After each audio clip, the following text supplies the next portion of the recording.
Қайырлы күн баршаңызға, қалдарыңыз қалай? Менің каналыма қош келдіңіздер. Бүгін красный бархат және де вупи-пай пирожныйын дайындайтын боламыз. Ең алдымен красный бархат пирожныйын дайындаймыз. Ол үшін бізге қажет қоспалар: сары май, қант ұнтағы және де жұмыртқа, сұйық май қажет. Бәрін жақсылап миксермен араластырып аламыз. Бөлек ыдысқа ұнымызды, оған какао ұнтағын және де разрыхлительді қосып, бәрін жақсылап араластырып дайындап аламыз. Және де бөлек ыдысқа айранымызды дайындап, оның үстіне қызыл красительді қосамыз. Менде топ декор красителі, яғни табиғи. Жақсылап қызыл қанық түсі шыққанша араластырып алып, кейін қоспамызға қосып, бәрін жақсылап араластырып аламыз. Кейін алдында дайындап алған ұнымызды екі бөліп салып, жақсылап араластырамыз. Міне бізде дәл осындай масса шығу қажет. Осы массамызды енді 3-ке бөлеміз. Бізде 3 корж шығады. Әрқайсысын осылай тегістеп жайып, 180 градуста ысып тұрған пешке салып пісіріп аламыз. Міне бізде піскен дайын коржымыздың үстіне крем жағамыз. Крем менде маскарпоне, творожный сыр және де сливки, қант ұнтағы, бәрін жақсылап араластырып аламын. Кейін осылай 3 корждың арасына кремімізді аямай толық жағып, тегістеп шығамыз. Кремімізді жақсылап жағып шыққаннан кейін осы пирожныйымызды холодильникке 1-2 сағатқа салып аламыз. Бұл пирожныйлардың торттан ерекшелігі, яғни дайын кесіп жүрмейсіз, және де бірден столға қоя саласыз.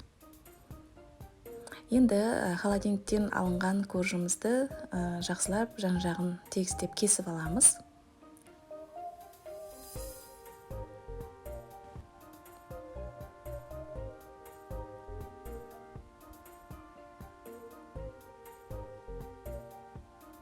Пирожныйымызды енді теңдей етіп бөліп алуымыз қажет.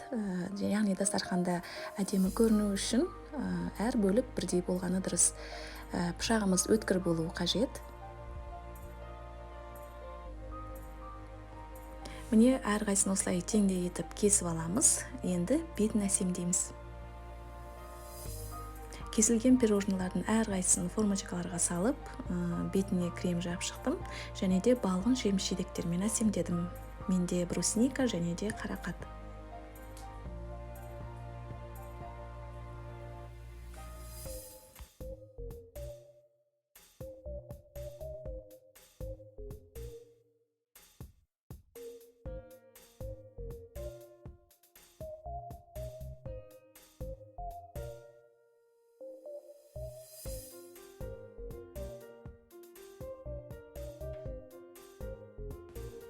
Енді вупи-пай пирожныйын дайындайтын боламыз. Вупи-пай пирожныйын менде толық нұсқасы каналымда бар, ссылкасын описаниеге қалдырып кететін боламын.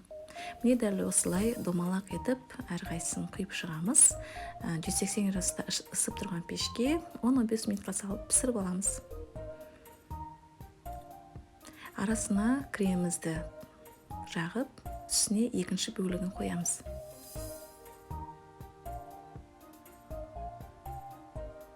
Вупи-пай пирожный жасалу өте оңай. Бетінде өз еріктеріңізше әсемдесеңіздер болады. Мен ақ шоколадпен әсемдедім және де малина қойдым.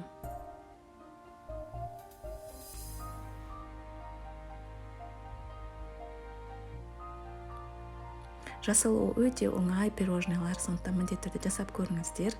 Дастарханға ерекше бір сән береді және де арнайы кесудің қажеті жоқ, өзінің формалары болғандықтан әр адам өзіне қажетті пирожныйын алып, дәм тататын болады.